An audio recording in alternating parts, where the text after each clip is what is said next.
Dis woensdag aand, die laaste woensdag van November, en dit is ook prakties die laaste woensdag aand wat ons 'n bietjie om die woord van die Here sit om te bestudeer. En ek het 'n interessante ding wat ek met julle wil deel. Julle weet mos, ons het gesê, ook laasweek het ek gesê, ons praat die hele tyd van geestelike pad, geestelike vyande, geestelike alles. Ja. En toe het ons nou gepraat oor, nou onlangs oor wie ons vyand werklik is. En dan het ons ook gepraat oor dat, en ek het dit nou nie gesê toe ek besig was nie, dit het by my uitgewaai, die verskil tussen hoe God 'n mens benader en hoe Satan 'n mens benader en sy demone, is die een ken jou. Hy weet alles van jou af. Hy kan vir soveel hare is op die oomblik op jou kop. Hy ken jou sit, hy ken jou opstaan, hy ken alles van jou, hy weet presies wat jy doen in die dag. Die ander ene ken jou glad nie, hy moet jou bestudeer. Dis hoekom ons gesê, die duiwel is al ewig besig om te kyk, wat doen jy, hoe doen jy dit, wat is jou weak spot, sodat hy jou geestelik kan aanval, en dat hy jou geestelik kan reïneer, want op die einde van die dag wil hy hê, jy moet dit nie maak nie, en die vers wat ons daarvan gepraat het, was waar Jesus vir Petrus gesê het, die Satan het vir jou geleen loer, omdat hy jou wou sif. Nou wat interessant is daarvan, hy sê vir Petrus, hy sê, maar ek het gebid dat jy nie jou geloof sal verloor nie, of dat jou geloof nie sal ophou nie, en dan sê hy, en as jy weer tot inkeer kom, so die duiwel was met Petrus baie besig, om hom te probeer wegkry, want hy het geweet, dat Christus vir Petrus gesê het, op jou gaan ek my gemeente bou. So as hy nou daai fundament, of daai steen, of rots kan vernietig kry, dan is die hele fondasie van die kerk van Christus daarmee heen. En dis hoekom Jesus het nie vir hom gesê, okay, ek gaan die duiwel nou vir jou wegvat nie, hy het gesê, ek het vir jou gebid. Jy sien, gebed is die antwoord vir baie dinge. Nou dit het ek het dit nou nie laasweek gesê nie, maar ek het dit baie duidelik gemaak dat die duiwel ons intens bestudeer om te kyk, waar kan hy sy voete nie deurkry om ons aan te val. En moenie 'n fout maak nie, hy is besig, hy is baie besig. Nou, ons het gepraat van Efese, en ek het gepraat oor die gemeente van Efese en die dorp van Efese, en ek is actually jammer, ek het so baie uitgewy oor die geskiedenis van Efese, maar ek dink dit was nodig, want dit is belangrik om weet, wat is die ligging van waar goeders gebeur het. En nou, die laaste brief, Efese is die eerste brief. Christus skryf, sê vir Johannes, skryf aan my gemeentes, aan die 7 gemeentes in Asië, en dan skryf hy heel eerste vir Efese. So, hulle was vir hom belangrike mense, maar hy het dinge teen hulle gehad, hulle het hulle eerste liefde verlaat, hulle het Christus verlaat. Nee, as gevolg van baie omstandighede, en daarom het die Here vir hulle gesê, hoor hierso, kom terug na my toe. Nou wil ek praat oor die laaste gemeente. Die laaste gemeente is die gemeente van Laodicea. Nou, Laodicea is nou nie 'n hawe stad nie. Ek het nou nie presies tyd gehad om alles mooi noukeurig na te gaan nie, maar Laodicea lê langs die Lykus rivier. En aan die ander kant van die rivier is 'n stad met die naam van Hierapolis. En net aan hierdie kant van die rivier, skuins oorkant Hierapolis, is die gemeente van Kolossia, die Kolossense. Daar is die evangelie versprei, kerke is gestig, mense het tot inkeer gekom, mense het Christus geervaar. Maar wat interessant is dat Christus altyd iets doen, net soos met Efese. Hy het geweet wat gaan in Efese aan.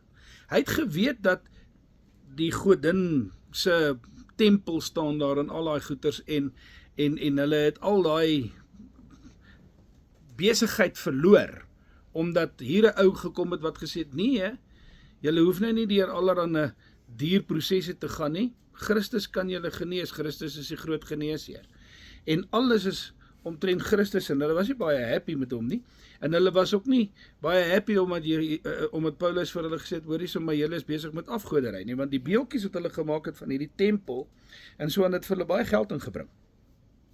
Dis hoekom arme ou Paulus en sy metgesel toe nou maar gearresteer is en in die tronk gevoeter is. Maar nou wil ek nie langer daarby stil staan nie, ek wil kom by die laaste gemeente, want dis iets wat nou in my opgekom het, terwyl ek nou gewonder het, waaroor gaan ons vanaand bietjie die woord bestudeer. Nou Laodicea is die baddies. Laodicea is die gemeente vir wie Jesus nie 'n goeie woord gehad het nie. Hy het vir al die ander gemeentes gesê, ek ken jou, ek weet jy woeker, ek weet jy doen dit, ek weet jy te ywer, en hy het vir almal pleintjies gegee, maar toe hy by Laodicea kom, toe sê hy vir hom, hey, jy's bad. Maar nou wil ek vir julle iets verduidelik van Laodicea. Net 'n paar myl aan die kant die rivier is Hierapolis. Hierapolis is bekend vir 4 warm waterbronne. Bronne wat allerhande minerale in het, en die mense gaan soontoe omdat hulle self weer wil laat vernuwe. Hulle gaan sit daar in die warm water en kry die genesende kwaliteite van die water, en daai water was lekker kokend warm soos warmbad se water. Behalwe warmbad gebruik nou stowe om dit warm te maak, duidelik nie. En aan hierdie kant van die rivier, net so eentjie verder af, is 'n ander stad, Kolosse, waaroor die boek Kolossense gaan.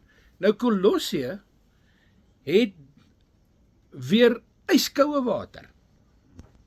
So koud dat dit voel asof hy uit 'n vrieskas uitkom. En dis die suiwerste water en dit is die mees verfrissende water.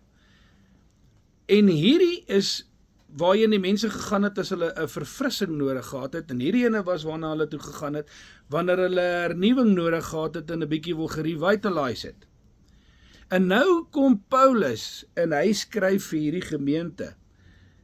En Christus haal dit, ag nie Paulus nie, nou kom Johannes, ekskuus, vergewe my. Johannes op die eiland van Patmos, en Jesus sê vir hom, skryf vir daai ouens.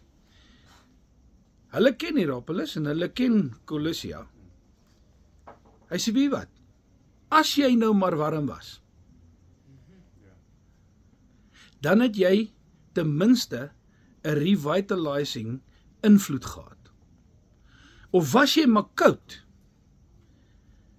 want dan kan jy ten minste 'n verkokende en 'n verfrissende uitwerking gehad het. Dan kan ek iets met jou gemaak het, maar nou is jy lou en jy walg my. Verstaan jy? En dit is waar daai hele ding van die warm en die koud vandaan kom. Dis letterlik fisies stede in die omgewing van Laodicea. Maar die klomp Laodiceërs was ouens wat heeltemal die pad byster geraak het op 'n stadium. Dis hoekom die Here vir hulle nie regtig enige pleintjies gehad het nie. En in wat hy vir hierdie gemeente sê, het hy Jesus Christus eintlik die vinger presies op die probleem gesit en gesê, hier is dit waarmee julle val. En ek wil dit nou noem geestelike gewoontes. Nee, maar geestelike bad gewoontes. Dis niks van goeie gewoontes hierso nie. En die eerste ding wat die Here jy weet, julle kan gerus nou maar gaan lees wat skryf Johannes vir Laodicea. Maar die eerste ding wat vir hulle uitgelig word, is dat hulle, dat ek nou net by my notakie kom, ek het 'n notakie hierso. En dit is nou in hierdie louheid. Hy sê, die probleem wat julle het is, julle is geestelik neutraal. Jy's nie vir die koninkryk nie, jy's ook nie teen die koninkryk nie, jy ploeter net aan. En dit walg die Here. Hy sê, weet jy wat? Wees iets. Nee. En hê 'n invloed. Want ons is geroep om 'n invloed in die wêreld te wees. En nou, vanaand gaan die laaste lering wees wat ons uit die skrif uit het, en dan gaan ons op vakansie, en as jy op vakansie gaan en jy kom op 'n plek en jy ontmoet mense, wat gaan jy doen? Gaan jy in 'n conversation geestelik neutraal raak, sodat jy nie affronteer nie, sodat jy nie iemand se gevoelens seermaak nie? Of gaan jy of warm of koud wees? En dit is waar die eerste ding inkom. Hy sê vir julle is so geestelik neutraal, dat julle vir my op hierdie aarde niks beteken nie. Julle het geen invloed nie. Nee, die woord van die Here sê ons is die sout. En omdat ons die sout is, het ons 'n invloed op ons omgewing, op mense wat met ons te doen kry. Nee. En uit die aard van die saak, neutraliteit by die Here is, God het alles beplan. Het die skepping meticulously beplan, dit uitgevoer en toegerus. En gesê, dis goed. Nee. Hy is nie iemand wat neutraal is nie. Want draadsittery by die Here werk nie. Jy weet, dis nou, wanneer jy in 'n conversation raak met 'n ou, en hy's nou 'n storie en gekerk ou, en hy sê vir jou, ja, maar jy weet, ons besprinkel nou die kindertjies, want daar is erfsondes wat ons gehad het van vroeg dae af. Nee. Sê vir hom wie wat daar staan geskrywe. Laat die kindertjies van na my toe kom, sê Jesus, want aan hulle behoort die koninkryk. Hulle is nie gevlol met erfsondes nie. Ja, ons weet daar is bloedlynvloeke, ons weet daar is goeters wat mense gebeur in bloedlyne af, en daar is selfs sulke goeters wat van God se kant af gekom het. Jy weet, God het vir Saul gesê, ek vat die koninkryk, die koningskap van jou af weg, en nie een van jou kinders sal koning word nie. So dit het deurgeslaan na die nageslag toe, omdat hy geestelik neutraal was. Die Here sê vir hom, gaan en wis die Amalekiete uit. En wat doen hy? Hy spaar die Amalekiete se koning, hy vat al hulle diere en bring hulle aan sy huis om te offer, terwyl die Here gesê het, alles, mens en dier moet vernietig en doodgemaak word. Maar hy sê, ja, ek was bang die manskappe gaan vir my kwaad word. Jy weet, daar is altyd iemand wat jy kan blameer, as jy nie bereid is om 'n standpunt in te neem nie. Ons moet standpunt inneem vir God. Ons moet werklik waar ons kuite begin styf trek, ek weet nou wat dit beteken, en werklik waar vir mense sê, weet jy wat, breek met die sonde. Breek met jou sonde, anderster gaan jy, as daai bassein blaas, dit mis. Goed, die tweede ding wat hulle gedoen het is,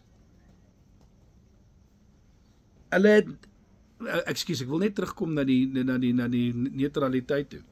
Wie wat sê die Here se woord vir ons oor demone en demoniese magte en bose magte in die lig en ons vyand, ons geestelike vyand, die Satan en sy engele.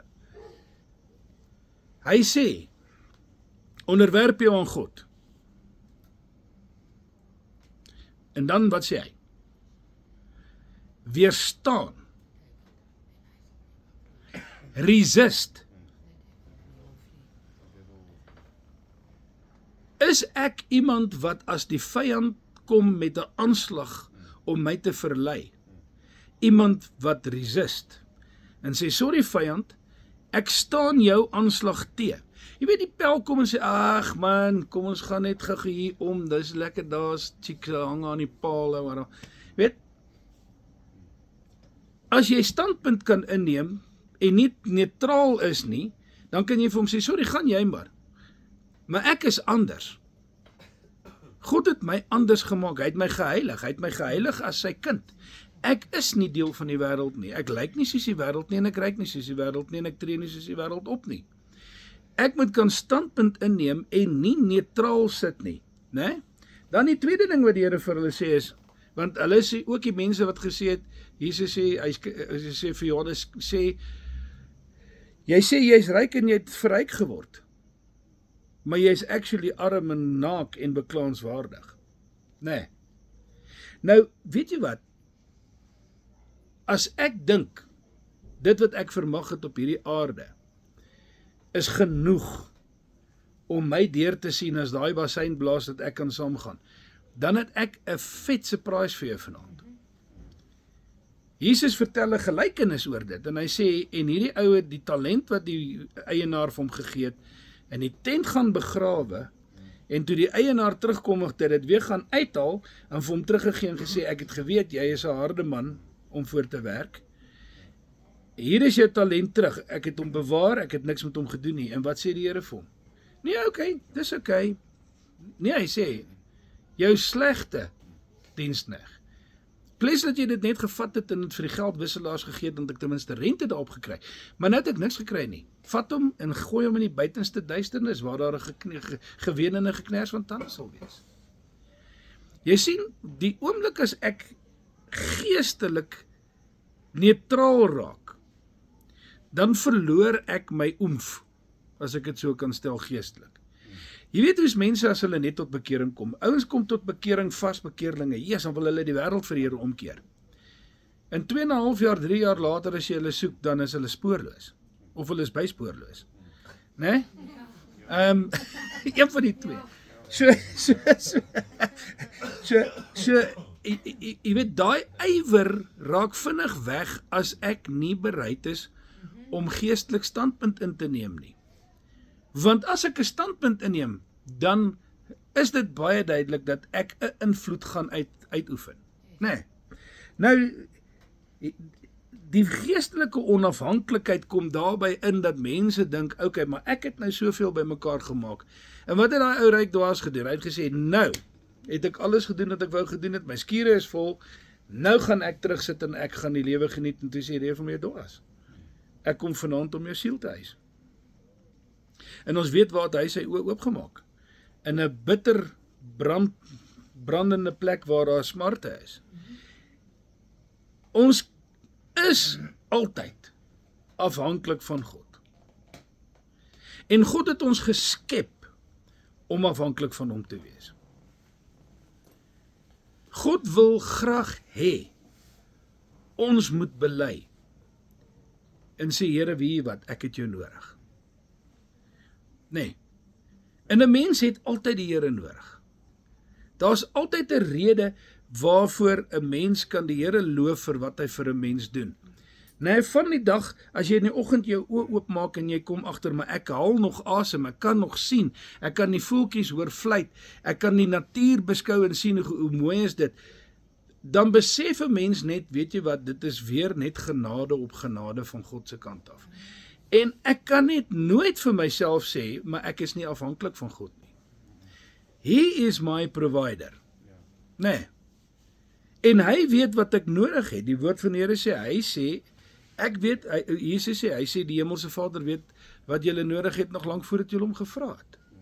So dis nie 'n kwessie van, hoor hierso, jy moet nou aanploeter en jy moet nou 'n battle fight en jy moet nou op jou eie aangaan en mooi so eendag gaan jy die kroon kry nie. Nee, die Here sê, wees afhanklik van my.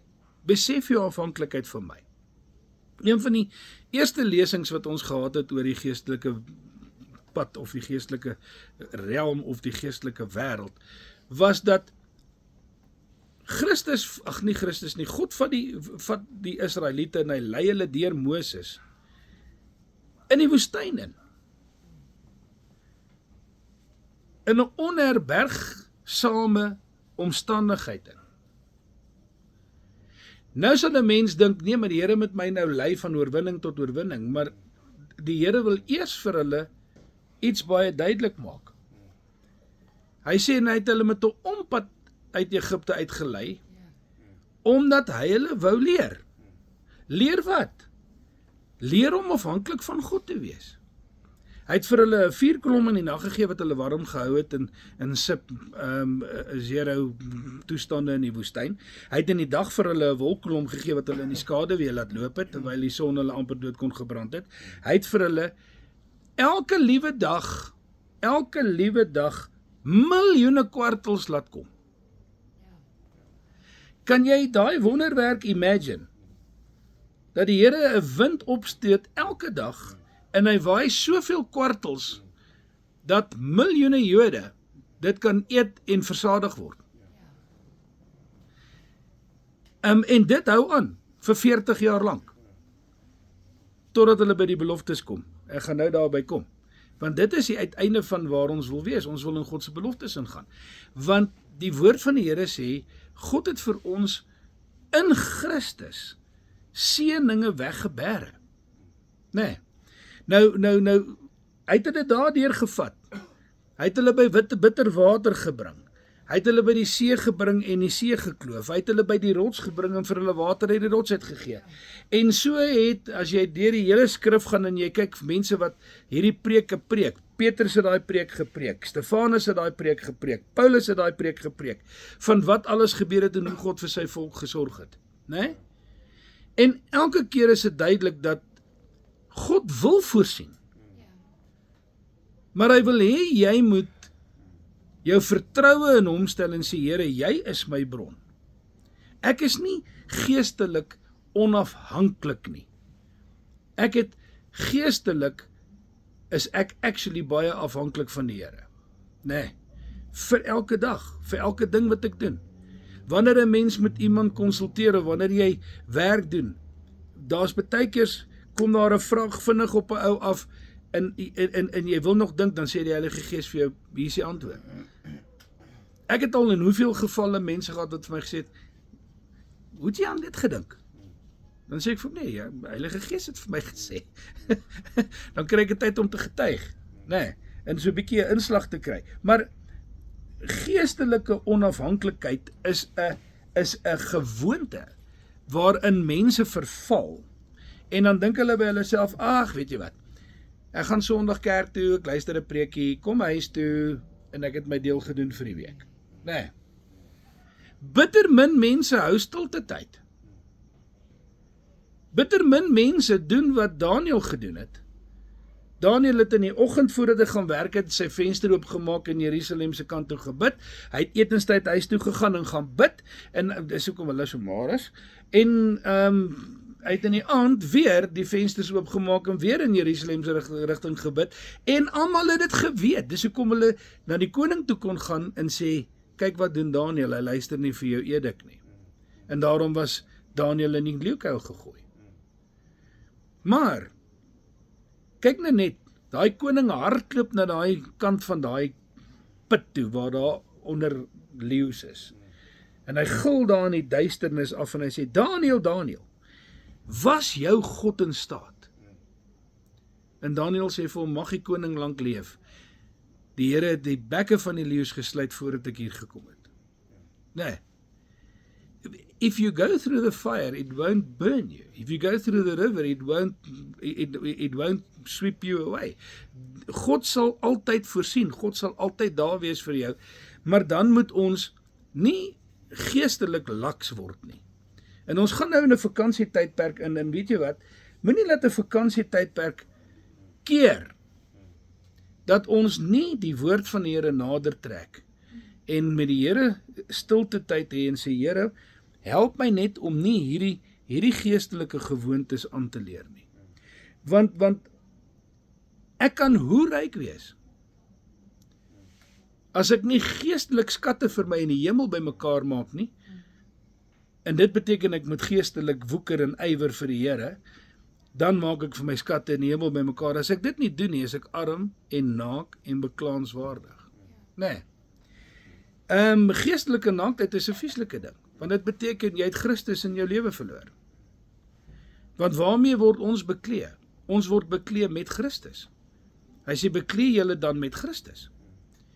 Ons moet Christus uitbeeld na die wêreld toe, selfs in die tyd wat ons gaan rus, né?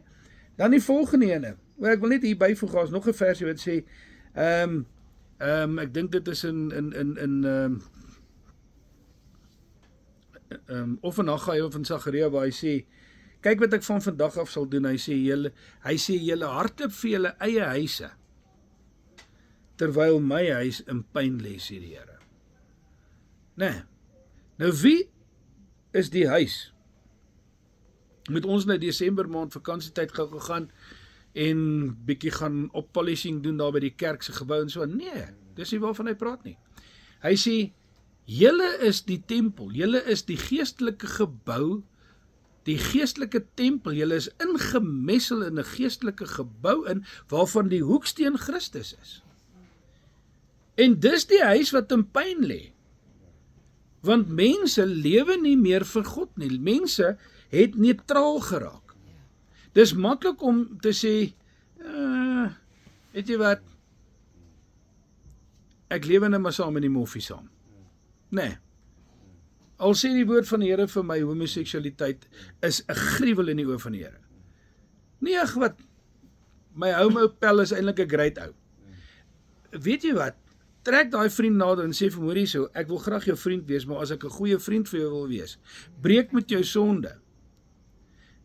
En sê vir hom wat jy vir hom moet sê. Ek het nou dit met 'n ouetjie gedoen wat hier by die kinders gekuier het, en ek het vir hom gesê, hoor hierso, ek het vir jou 'n woord uit die Here uit die woord van die Here uit. En ek het die Bybel oopgemaak en dit vir hom gelees. En vir hom gesê, hoorie, die Here sê, jou lewe is vir jou op die spel. You're gambling with your life. Nee. En dis waaroor dit gaan.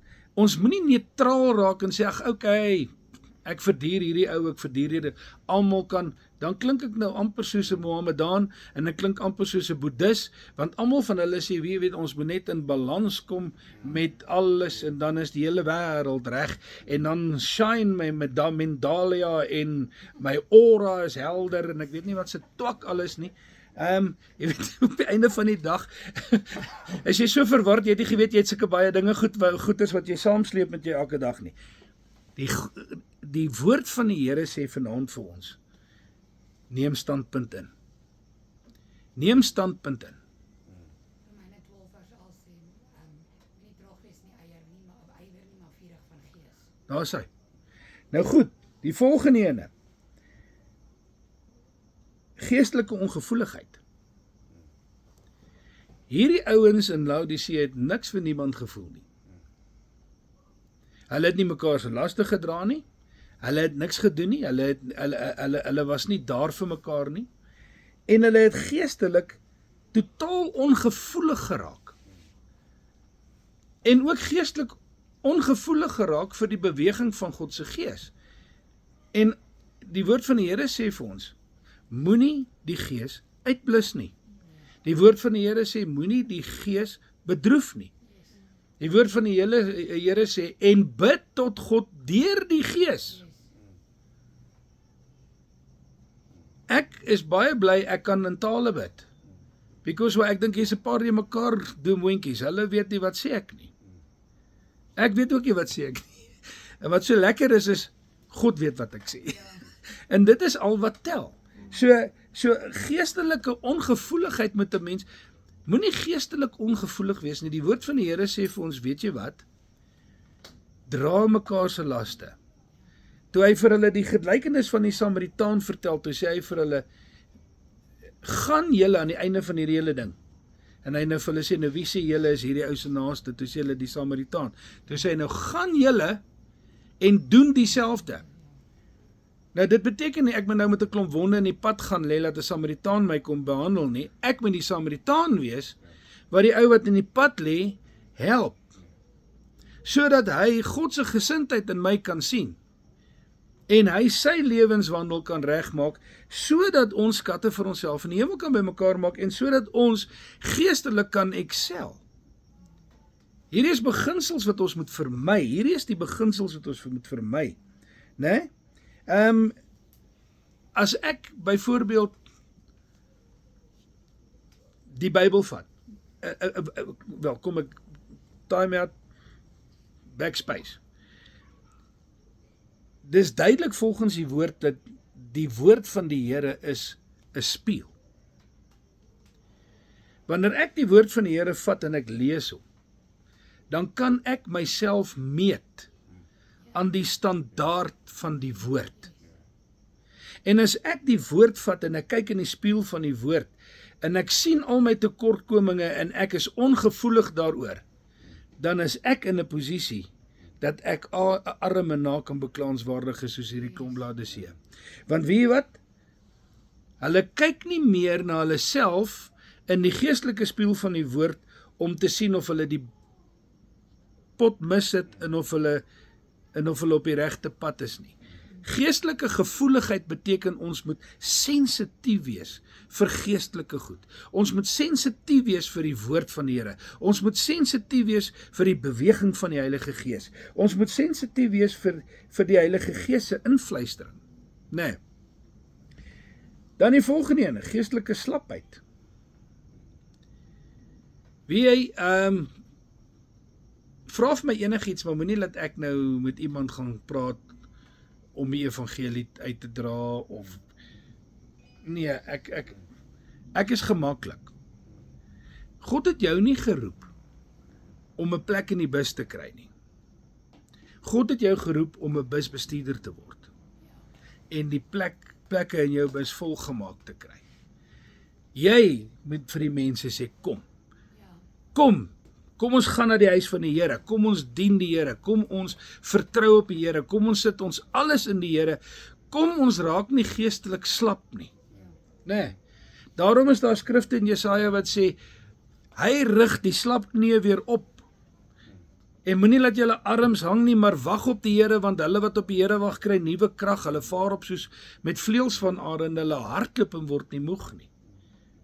Nee, ons moet nie toelaat dat ons geestelik afgestomp en uitgeput raak nie.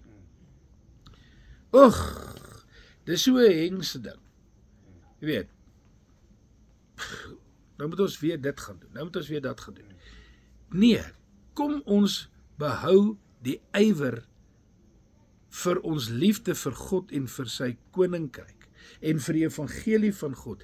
Laat ons nie afgestomp raak nie, laat ons nog steeds sout kan wees, want as daar nie sout is nie, waarmee moet die wêreld gesout word? Waar moet die smaak vandaan kom? Ons moet die smaak gee. En as ek geestelik slap is en ek het geestelik afgedwaal, dan het ek afgestomp. En dan beteken ek vir die Here se koninkryk niks. Dan kom ons by die volgende ene. Geestelike blindheid. Nou, actually is dit 'n baie lang onderwerp, en actually is dit 'n baie belangrike onderwerp. Want werklik waar, ek wil vanaand uitroep, soos wat Elisa uitgeroep het, toe hy Gehasie vir hom sê, hy sê hele army hier buite. Toe sê Elisa, ag Here, maak net sy oë oop. Maak net sy oë oop. Nou ek wil vir julle vertel met hierdie spierbesering wat ek gehad het Saterdag, nee. Ek het Saterdag aand met trane gehuil en na die Here geroep en gesê, Here, vat net hierdie pyn weg. Want dit was absoluut ondraaglik. Nee? En dit was intens. Ek het in my lewe nog nooit so gevoel nie. Maar weet jy wat, dit laat 'n mens besef dat ek is afhanklik van God, ek is afhanklik van die Heilige Gees, ek is afhanklik van God se genesende hand in my lewe. Ek is afhanklik van hom, en as dit nie dadelik kom nie, is dit nie 'n kwessie van, okay, Here, maak my gesond, en as die Here nie dadelik reageer nie, dan loop ek met my handjies agter my rug soos 'n stout kind en sê, nou wil ek dit nie meer hê nie. Nee, ek is afhanklik van die Here, ek is veronderstel om afhanklik van die Here te wees, en ek is veronderstel om vir myself te sê, ek gaan nie terugsit en blind wees vir geestelike aspekte nie. Kom ons vra die Here om ons geestelike oë oop te maak. Hierdie mense kon nie meer sien dat hulle arm en naak en beklaanswaardig is nie. Hulle dink hulle lyk great, nee. Maar in die meantime lyk hulle nie great nie. In die meantime is hulle actually poedelnakend kaal. En dan kom die woord van die Here en dan sê hy vir hulle, daarom, koop van my. Nee, ek moet dit vir julle lees, dit is eintlik baie mooi. Ek net gou daarby uitkom. Ja, daai een gaan nou aanhou. Ok, hier is dit nou, ek wil net, ekskuus, ek het nou die Bybel net nou toegemaak. Hy sê hierso, hy sê vir hulle,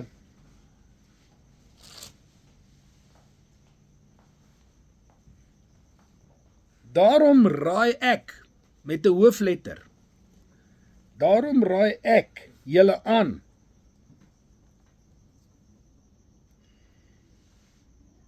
om by my goud te koop, wat deur die vuur gelouter is, sodat julle ryk kan word, en koop wit klere. Hoekom? Want hulle is kaal. Geestelik is hulle naak. Geestelik is hulle 'n disgrace. Sodat julle kan aantrek en julle skande, julle naaktheid nie gesien kan word. Ekskuus, ek het om so ingeklede kan amper nie lees wat daar staan nie. Maar dis wat die Here vir hulle sê, hy sê vir hulle, kom terug na my toe. Kom terug na my toe. As jy in een van hierdie bad geestelike habits verval het, kom terug na my toe. En koop by my. Koop by my goud wat deur die vuur gelouter is. Koop by my die egte ding. Koop by my die suiwer ding. Kom kry die regte goed by my. En koop by my wit klere.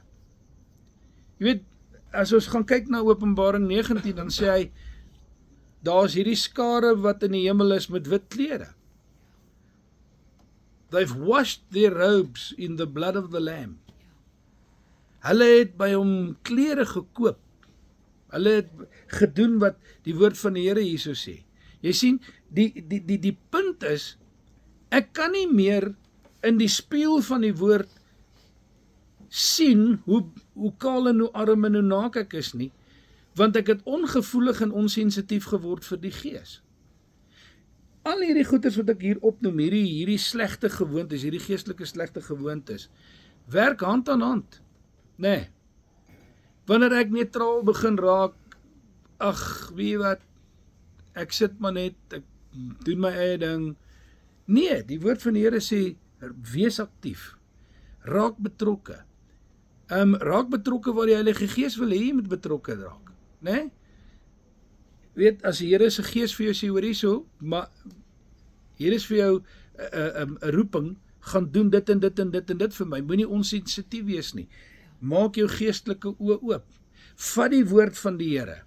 Lees die woord van die Here. Kyk in die spieël van die woord en sê, hier kom ek kort. Here, help my. Of hier is ek okay. Dankie Here vir jou genade en jou krag en die Gees se bystand. En kyk heeltyd vir jouself in die spieël van die woord om jouself te meet aan waar ek geestelik staan. Né? Jy weet, hierdie gemeente is nou, ek het vir julle toe ons oor die gemeentes gepraat, het ons gesê, daar's 7, waarvoor hy skryf, 6 is okay, want hulle het almal pleintjies gekry, en die een was mors dood. Né? Nou, hy sê hierso, hy sê vir hulle, en as julle dit gedoen het, ek bestraf en tigtig elkeen wat ek lief het. Laat dit dan vir julle erns wees, en bekeer julle. Ek staan by die deur en ek klop, en as iemand my stem hoor, en die deur oopmaak, sal ek inkom, en met hom maaltyd, feesmaal hou, en hy met my. En elkeen wat volhard sal die oorwinning behaal. Nee. So wat sê die woord van die Here hier vir ons? Hy sê vir ons, wie wat? Dis nooit te laat om van jou bad gewoontes ontslae te raak nie. Nou weet ons al vleeslik hoe sukkel mense om van bad gewoontes ontslae te raak. Gaan sê vir 'n ou wat 60 sigarette op 'n dag rook, hy moet ophou rook. Dis 'n toughie, né? Dis 'n toughie. As hy hom weer kom kry, nee, dan dryf daai ding om daar vir 'n packet of $10 gold. Jy weet, dan koop hy net 10, want hy troos homself, ek wil net 10 hê, ek wil nie weer begin om 30's en so aan te koop nie. Ek koop net 'n pakkie van 10 en ek gaan nie baie rook nie. Maar nou gaan koop hy 3 pakkies 10 in 2 dae se tyd. Jy weet, dis 'n gewoonte wat moeilik gebreek word, want ek val in 'n gewoonte in en dan jy weet, dan sit ek in 'n groef. En een ou het eendag gesê, die verskil tussen 'n groef en 'n graf is net die diepte. Nee. So iemand wat in 'n groef is eintlik maar geestelik dood. Hy's eintlik al klaar in 'n geestelike graf. Maar die Here wil vanaand vir ons sê, hoorie so, hier kom 'n tydperk nou aan, ons gaan nou lekker rus, en dan gaan ons volgende jaar as die Here ons paar met ywer weer die ding tackle, en dan gaan ons voort, en dan gaan ons sê, Here, nou het ons nuwe olie in ons lamp en alles. Maar nou kom die Here se Gees en hy sê, hoorie so, moenie vir julle geestelike slegte gewoontes aanleer nie. Nee. Geestelike doofheid is die volgende een. In elkeen van hierdie gemeentes sê Jesus Christus vir Johannes, skryf vir hulle, wie 'n oor het om te hoor, laat hom hoor. En hy praat nie daarvan hierdie ding nie. Hy praat daarvan 'n geestelike oor. As jy nie God se stem kan hoor nie, dan moet ons vanaand bid dat die Here jou geestelike ore oopmaak, dat jy die stem van die Heilige Gees sal hoor. Ons kan nie meer aangaan nie. Ek praat in hierdie week met iemand en ons kom by valsheid. Ons praat oor valsheid en ek sê vir hom, hy sê vir my, daar's soveel vals mense in hierdie lewe, jy weet nie wie kan jy vertrou en wie kan jy nie vertrou nie. Dis ek van, maar weet jy wat? Ons is veronderstel om actually nie met daai ding gevang te word nie. Want nou kom die woord van die Here en hy sê vir my, ek sal vir julle die Heilige Gees stuur en hy sal by julle wees. En dan een van sy gawes wat hy uitdeel soos wat hy wil, is om mense se geeste te onderskei.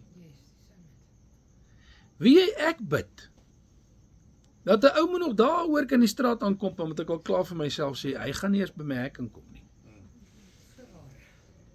Because waar hier het die Gees van die Here klaar vir my gesê, watch out.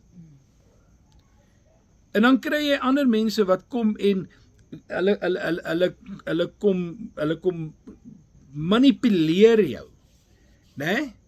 En dan in plaas daarvan dat jy nou dink, wie wat, maar ek gooi nou 'n klomp goeters in die drein af. Dink jy, nee, maar wie wat, ek doen nou goed. Né? Want sê die woord nie, hou aan met goed doen nie. Moenie ophou om goed te doen nie. Hy sê, wees altyd vriendelik en bedagsaam. Hy sê, wees gasvry. Dis alles dinge wat ons hier in Petrus en in Johannes se sendbriewe lees, wat ons moet doen in Timoteus, wat ons moet doen as kinders van die Here en hoe ons lewenswandel moet lei. Maar nou kom die duiwel, net soos wat hy met Jesus gekom het, en dan gebruik hy daai skrif om jou te kry, om jouself te verarm. Om jouself in 'n posisie te plaas, waar jy vir jouself sê, Jesus, maar ek is nou in 'n gat. En in die meantime dink ek het nou goed gedoen. Ek het nou vir 'n klomp mense goeders gedoen, tot my eie nadeel. Nee. Die ou tannetjie, wat in die tempel ingestap het, en by die kus gekom het nie op 'n papiertjie gesê, I owe you, en 1000 sikel ingegooi nie.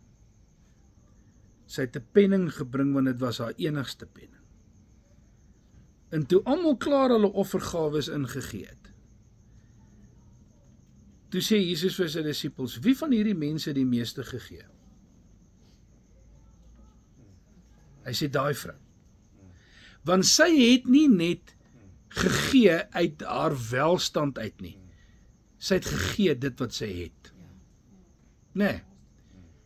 God verwag nie van ons om meer te gee as wat ons het nie. God verwag nie van ons om onsself te na te kom, om onder hierdie vaandel van 'n wanbeeld van ek doen goed te help nie. Nee. Kyk vir Elia. Elia gaan nadat hy die braambos ervaring gehad het, gaan hy en hy is in die teenwoordigheid van die Here, maar hy gaan eers na die stad Sarfat toe en daar kom hy aan en hier is 'n weduwee. En hy sê vir maak vir my 'n broodkoek, 'n roosterkoek. Sy sê vir my ek het net soveel meel en net soveel olie. Ek gaan nou dit bak vir ons, vir my en my kind. En dan gaan ons dit eet en dan gaan ons wag om dood te gaan. En hy sê van nee, jy verstaan nie mooi nie. Moenie gee tot jou nadeel nie. Kyk wat het die arme vrou met bloedvloeiing gedoen. Die woord van die Here sê, sy het al haar geld, al haar bates wat sy gehad het, het sy verkwansel om genesing te kry en sy kon nie genesing kry nie. En uit desperaatheid het sy agterna gekruip en aan die kleed aan Christus se soem van sy kleed geraak en gesond geword. God verwag van ons om te doen wat ons kan.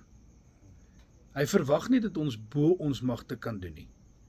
Hy weet waar my perke lê. Hy weet presies wat ek kan doen en wat ek nie kan doen nie.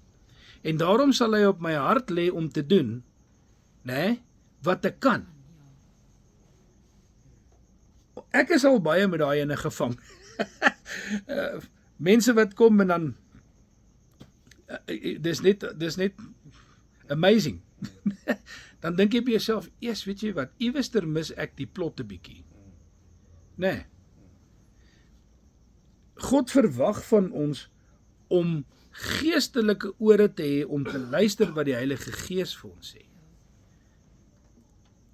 En 'n baie mooi, die beste voorbeeld van geestelike ore wat oop is Jesus Christus self. Jesus Christus sê vir sy disippels, ek het niks gedoen nie. Terwyl ek hier op aarde saam met julle gewandel het, het ek niks gedoen as my Vader het nie vir my gesê het om te doen nie. Hy was so sensitief vir God die Vader se stem, dat hy niks gedoen het as hy nie van God af gehoor het nie. Ek dink, dis waar ons moet kom, dis waar ons moet wees. Ons moet as ons hierdie vakansie ingaan, moet ons vir onsself sê, okay, ons het tyd om 'n bietjie net stil te raak, of ek nou weggaan of nie weggaan nie, of ek by die huis bly, wat ook al. Ek het tyd om stil te raak en net te sê, Here, weet jy wat, maak my geestelike ore oop. Ek wil nie in geestelike bad habits verval nie. Dis 'n bad habit as 'n vrou sê, ja, ek weet my man, hy hoor maar hy luister nie. Né? Kom ons wees nie geestelik ouens wat hoor en nie luister nie. Kom ons hoor en doen wat die woord van die Here vir ons sê om te doen. En kom ons vermy hierdie goeters. En dis hoekom die heel eerste ding van neutraliteit wat ek vir julle verduidelik het van die twee stede in die koud en die warm. Neutraliteit beteken ek staan terug. I'm in the shadows. Nee. God wil nie hê ons moet in die skadu staan nie. God wil hê ons moet aktief wees in die koninkryk. En om dit reg te kry, moet ek nie toelaat dat ek verlei word deur die vyand om bad habits geestelik aan te lei nie, of aan te leer nie. Want die hele moeilikheid is, dis die probleem van 'n habit, né? As jy eers in die habit is, dan hou dit maar aan en ag ja, gesie mag van die gewoonte. Ja, gesie mag van die gewoonte, né? Ek moet werklik waar sensitief wees vir God se gees, dat hy my leer en my lei om nie geestelike swak gewoontes aan te leer en dink ek is op die regte pad. In die meantime sê die Here vir my, hey, maar jy het nie eens klere aan nie, jy's arm en jy's naak en jy's beklaanswaardig nie. Nou, jy weet, die hele ding rondom ons geestelike wandel gaan oor wat ek net nou aangehaal het toe ek gesê het, weerstaan die duiwel. Hoe gaan ek keer dat hierdie geestelike swakhede of hierdie geestelike gewoontes nie in my lewe posvat nie. Jy weet, as ek elke dag Bybel lees net omdat dit 'n gewoonte is, gaan jy my oor 2 dae vra, wat het jy gister gelees of eergister gelees, en gaan vir sê, nee, ek kan nie onthou nie. Maar as ek die woord van die Here vat en ek sê, Here, praat met my. En dit praat met my hart en ek maak 'n aantekening en ek sê, Here, dankie, jy het vandag met my gepraat uit jou woord uit. Né? Dan is ek sensitief vir die Heilige Gees, want die Heilige Gees maak die letter van die woord lewendig. Jy weet, ou kan die Bybel in alle rigtings interpreteer. En jy kan in baie opsigte jouself in 'n struik laat val.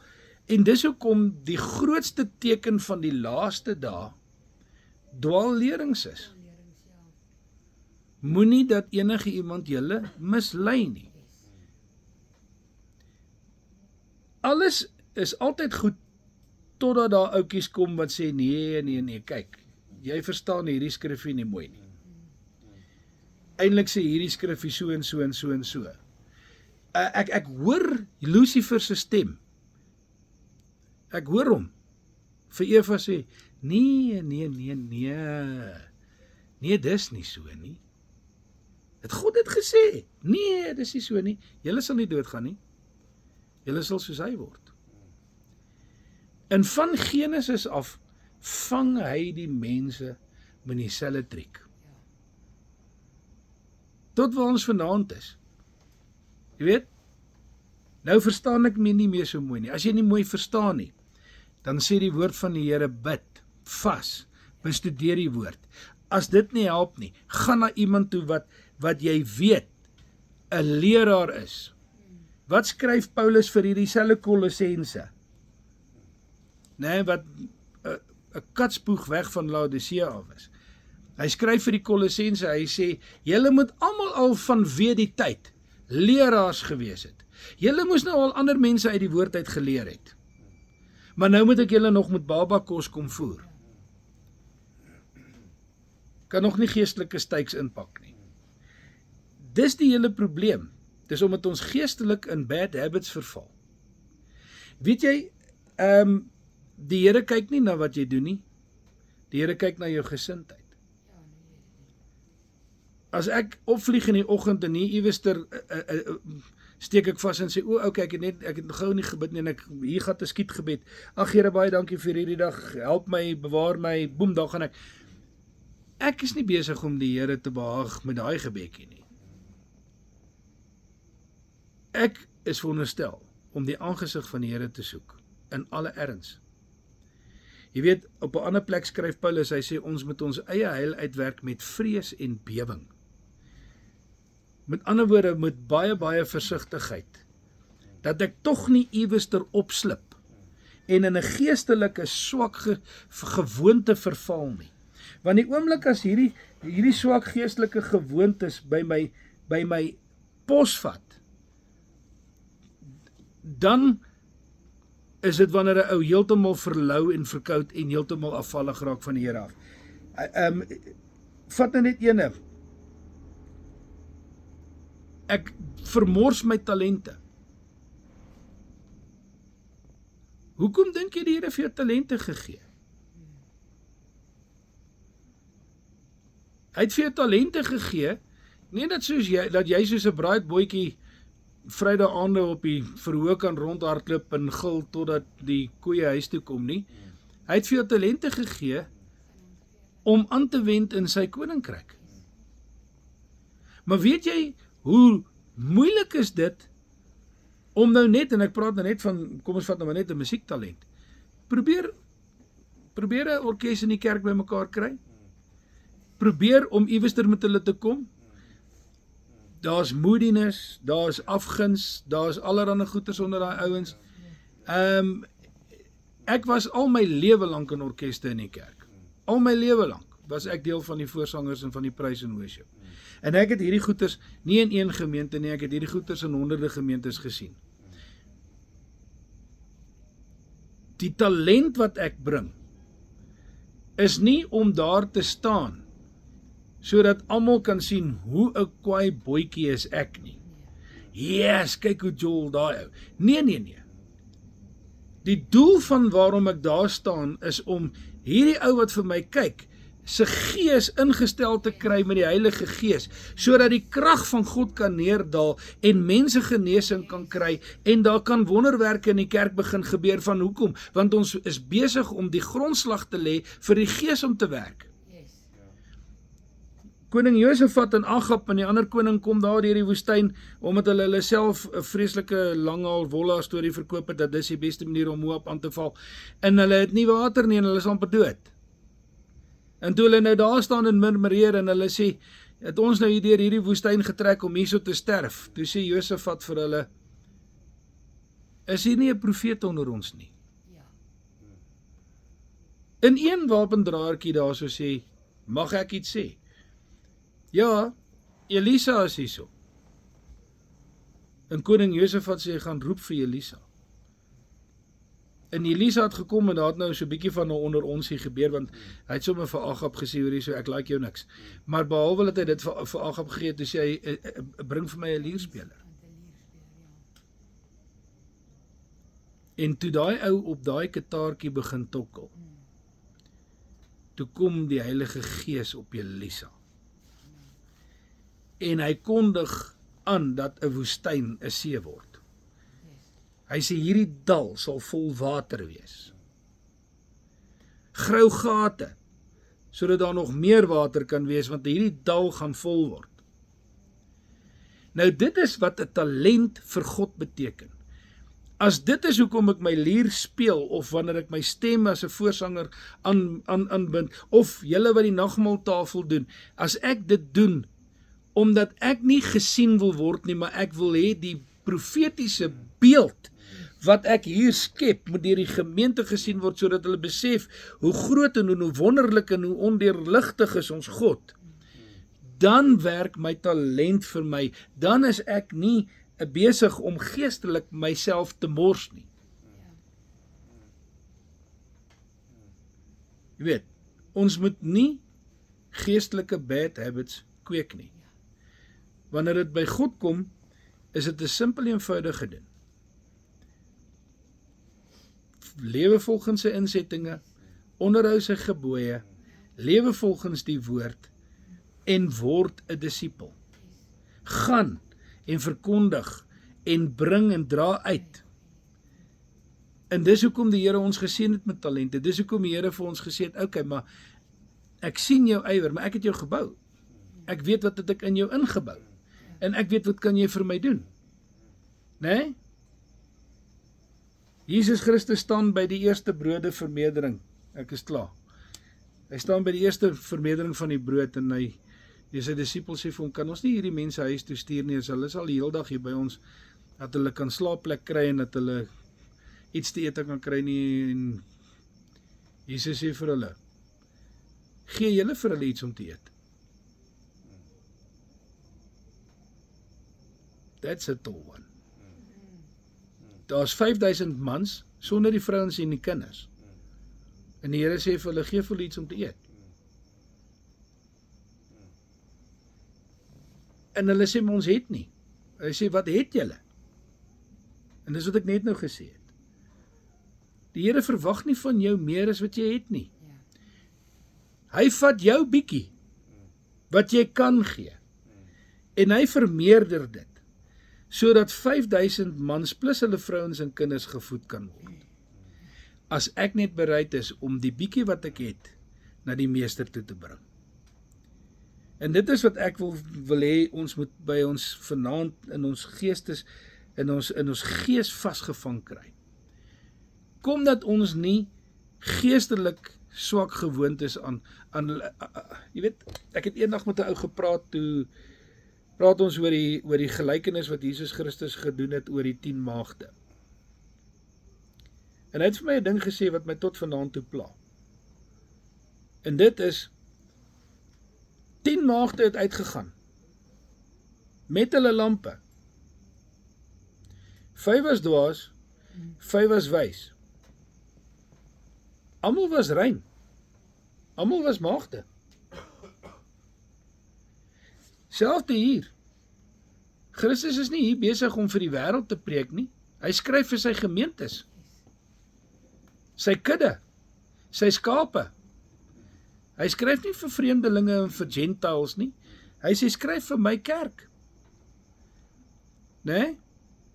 Nou, hy sê vir my oor die 10 maagde, hy sê, wat het met al 10 die maagde gebeur? Daar's 'n onderskeid tussen die maagde oor wat hulle gedoen het in hulle voorsiening. Klomp het ekstra olie gevat, die ander nie. Maar wat het met al 10 maagde gebeur? Dankie. Hulle het almal aan die slaap geraak.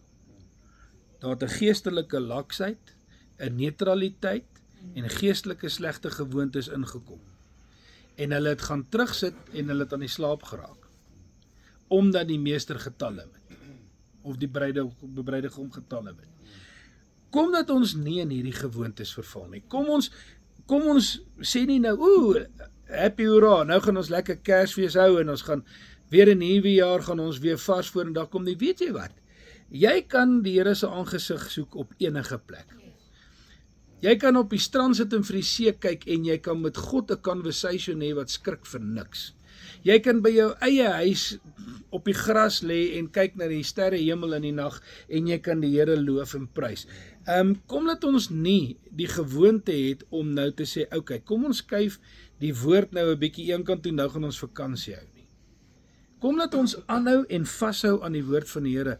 Laat ons nie in hierdie geestelike gewoontes ingaan waar Jesus Christus werklik waar op die einde van die dag vir hulle sê, weet jy wat, my julle maak my naar nie. Né? Ek weet dis nou 'n snaakse woord, maar die rede hoekom dit in my hart gebrand het is, weet jy wat? Ons moet waak. Ons moet weerstand bied. Heel eerste ding wat ek vanaand gesê het. Onderwerp jou aan God, weerstaan. Weerstaan beteken resist. Moenie met 'n verskoning 2 dae later kom en sê, ag Here, ek het nou maar weer geval vir die versoeking nie. Nee, hoekom het jy hom nie weerstaan nie? Weerstaan die vyand en hy sal van jou wegvlug. Moenie vir sy leuns luister nie. Maak seker dat jy te alle tye in die wil van God is. Baie van ons gaan nou tot en met Januarie mense ontmoet. Wat gaan daai mense van jou sê as jy teruggaan na jou huis toe en hulle teruggaan na hulle huis toe? Dit was 'n aangename ou, yes, maar hy kan baie drink. Of gaan hulle sê, yes, wie wat daai ou het my verryk. Daai is werklik waar sout van die aarde. Wil ek smaak gaan gee? Wil ek werklik waar vir die Here iets beteken? Dan moet ek waak teen geestelike bad habits. Ek moenie dink omdat ek in die kerk groot geword het, ag ek is okay, ek ken die Bybel nie. Weet jy, ek het hierdie Bybel al so gebestudeer, daar het niks van hom oorgebly nie. En weet jy wat? Ek ken hom nog nie. Ek wens ek het hom geken soos wat party ouens hom ken. Maar ek weet wat in die woord van die Here staan. En ek bestudeer hom nog steeds elke dag as ek 'n kansie kry. En ek luister na ouens wat oor sekere stukke praat en so aan. Maar ek kan nooit genoeg van die woord kry nie. Dis hoekom daai woord vir die gemeente wat ek gebring het, eintlik 'n baie ernstige woord was. God gee vir ons die brood uit die hemel uit. Hier is die brood uit die hemel uit. Hy het vir ons sy woord gegee, hy het vir ons Christus gegee as die lewende woord, en hy het gesê, eet dit. En bo-op het hy gesê, en om julle dors te les, gee ek vir julle die Heilige Gees. So kom laat ons vol van die woord wees, en kom laat ons vol van die Heilige Gees wees, in hierdie tydperk wat ons nou nie mekaar gaan sien nie, en dat ons werklik waar met 'n vars en 'n nuwe ywer weer by mekaar kom, as ons in die nuwe jaar begin met die huiskerk. Ek is baie opgewonde, ek gee nie om of hier 3 mense is, en of hier 20 mense is, en of hier 50 mense is nie. Ek is opgewonde oor die woord. As die Here se Gees vir my 'n woord op my hart gelê het, dan bring ek hom ongeag hoeveel mense luister. Gelukkig, ons sit die goeders daarom op Facebook en so aan, so meer mense kyk daarna, en ek het nou die dag bel 'n ou my uit die bloute uit, hier uit Mpumalanga uit. Vroeg die oggend. Hy sê vir my, André, ek sê vir hom, yes, hy sê vir my, yes, die laaste woord wat jy nou op Facebook gesit het, hy sê, ek het gou nou in die kar gesit en hom geluister, by my werk voordat ek begin werk, en ek wil net vir jou sê, baie dankie. Nou weet 'n mens, weet jy wat, it's not in vain. Geestelik is ons op die regte pad. As ons die Here kan help om sy koninkryk uit te brei, weet jy, die Here se koms is so naby. Ek het gedink ons gaan nie hierdie Desember sien, ek is eerlik. Ek het gedink die Here se koms gaan plaasvind. Ek het gedink die wegraping gaan plaasvind. Maar as die Here nog 'n jaar talm, dan is dit fyn. As die Here nog 5 jaar talm, is dit fyn. Want in nog 'n jaar en in nog 5 jaar kan ons soveel meer vir sy koninkryk beteken. Nee, die tekens is alles daar, dat die koms van die Here voor die deur is. So kom laat ons nie nou ons hande laat slap lê nie, kom laat ons nie nou geestelik die verkeerde gewoontes aanleer nie, want dit is die enigste rede hoekom Christus vir 'n gemeente, vir sy kerk, niks goeds te sê het nie. En is God wat die hart van mense ken, en jou verstand ken, en jou gedagtes ken. Hy het geweet wat die Fariseërs gedink het. Hy sê vir hulle, hoekom bedink julle bose planne teen my? Hy het hulle planne gesien. Hoekom? Sy geestelike oë was oop. Sy geestelike ore was oop. Alles het gewerk soos dit moet werk. Dis waar ons moet wees. Geestelike ore oop, geestelike oë oop. Jy weet, veral op hierdie stadium waar dinge gaan nie maklik nie. Mense verloor werk en hulle kry nie weer werk nie. Mense het nie inkomstes nie. Mense sukkel finansiëel. Mense sukkel met gesondheid. Ek meen, ek sukkel nou nie met gesondheid nie. Ek het nou net 'n besering opgedoen. Ek het rugby gespeel. Nee. Dit voel so. Maar die uiteinde van die ding is, jy weet, die vyand gaan ons aanval. Ek wil net hierdie een versie lees, terwyl ons met Kolossense besig is, en hiermee sluit ek af, vir die 3de keer. Kolossense, Pastor François, as hy hierna luister, gaan hy sê, ja, bless hom, want ek sluit soveel keer af, soos wat hy afsluit. Die ding is, daar sit altyd nog iets om by te sê. In Kolossense sê hy die volgende, in Kolossense 1 vers 27, as ek dit nie mis het nie, ek het nie 'n nota daarvan nie, so as ek hom nie so vinnig raakvat nie, dan, waar is Kolossense, daar is Kolossense. Ek moet net vir julle hierdie versie lees. Kolossense 1, ek dink is 27.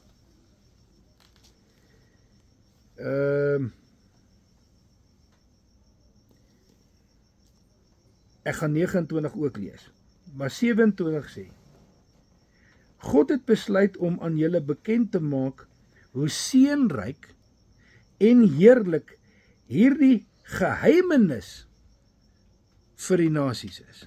Watter geheimenis?